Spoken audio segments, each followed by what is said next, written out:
ভাবি এখনো রান্না করো নাই? কে বলে হাড়ি পাতিল দিতেছ? রান্না করবো কেমনে? ঘরে কি বাজার আছে? তো ঘরে বাজার নাই কে? তুমি ভাইয়ারে বলবা না? ঘরে যদি বাজার থাকতো তাহলে কি রান্না করতাম না? আর তোর ভাইয়ের কাছেও টাকা নাই। তার মানে ভাবি আজকে আমার না খেয়ে কাজে যাইতে হইব? তোমরা যা করো না, এনো আমার থেকে 1100 টাকা আছে, 1000 টাকা রাখো, আর 100 টাকা আমি রাখছি। এই সুমনা, আমি এখন কাজে বাইরে খাবার দাবার রেডি করো। এই যে রান্না মাত্র শেষ হয়েছে, আপনার হাতে কাজ শেষ করে তাড়াতাড়ি আসেন, খাইতে দিন। শুনেন, একটা কথা ছিল। কি হইলো? আপনার না কইছি আমার 500 টাকা লাগবে, একটা 3 পিস পছন্দ হয়েছে। এই নো, এটা দিয়ে কিনা নিও। আর শোনো, আমি কিন্তু গরিব মানুষ, এটা তোমার বোঝার লাগবো।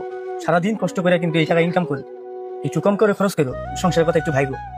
দূর, সাইকেলটা নষ্ট আর সময় পাইলো না, এমনি হাতে নাই 1 টাকা, কেমনে যে ঠিক করি। আপনি এই অবেলায় বাড়িতে চলে আইলেন খালি হাতে? রিক্সা কই?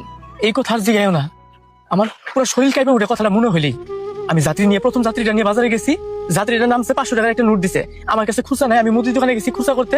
এই দিক দিয়ে পিছন দিয়ে বড় একটা টেরা গায়া রিক্সা সহ ওই যাত্রীর সহ একবার পিছিয়ে ডলা দিয়ে চলে গেছে। আল্লাহ আমার অনেক বড় বাসন বাঁচাইছে।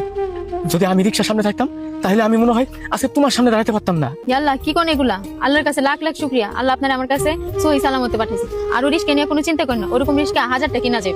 বুঝলাম 1000 টাকা কিনা যাবে, কিন্তু এই মুহূর্তে তো আমার হাতে একটা টাকাও নাই। আর আমার ওই শেষ সম্বলটা রিক্সা ছিল, ওইটা চালাই আমি আমার সংসার চালাইতাম। ভাইয়া কি হয়েছে তোমার? আর তোমার এরকম দেখা যাইতেছে কে? তোর ভাইয়ের তো অনেক বড় একটা ক্ষতি হয়ে গেছে, তোর ভাই রে আল্লাহ বাঁচাইছে। ভাইয়া কি হয়েছে তোমার? কত আমারে। ভাই এখন আর এত কথা কওয়ার সময় নাই, শুধু এতটুকু জানি না, রাখ আমার রিক্সাটা আর নাই।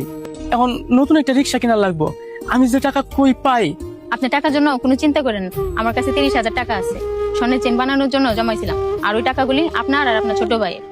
আপনার যেহেতু এখন রিক্সা নাই, ওই টাকাটা দিয়ে আপনি রিক্সা কিনে নেন।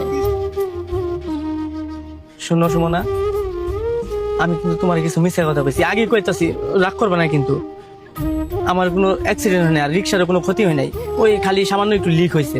ওইটাই ওই পাশে করিম চাচার দোকানে ঠিক করতে দিছি। ভাবলাম লিক করতে করতে একটু সময় লাগবে লিক সারতে, আমি ঘরে গিয়ে কিছু খাই আহি, দুপুর হয়ে যাইতেছে। আর মিথ্যা কথা কেন কইছি জানো?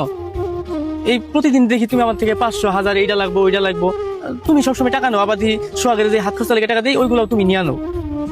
আমি ভাবতেছিলাম যে তুমি টাকাগুলো আবার উল্টাপাল্টা খরচা করতেছো না, তো ভাবতেছিলাম যে আসলে টাকাগুলো কি করো, এই জন্য আমি তোমার মিথ্যা কথা কইছি।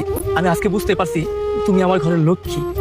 শোনো ভাবি, আমারও সাইকেল কিন্তু নষ্ট হয় নাকি, আমি তোমার পরীক্ষা করতে চাইছিলাম, তার আগেই তুমি ভাইয়ার পরীক্ষায় পাস। সত্যি তুমি আমার লক্ষ্মী একটা ভাবি।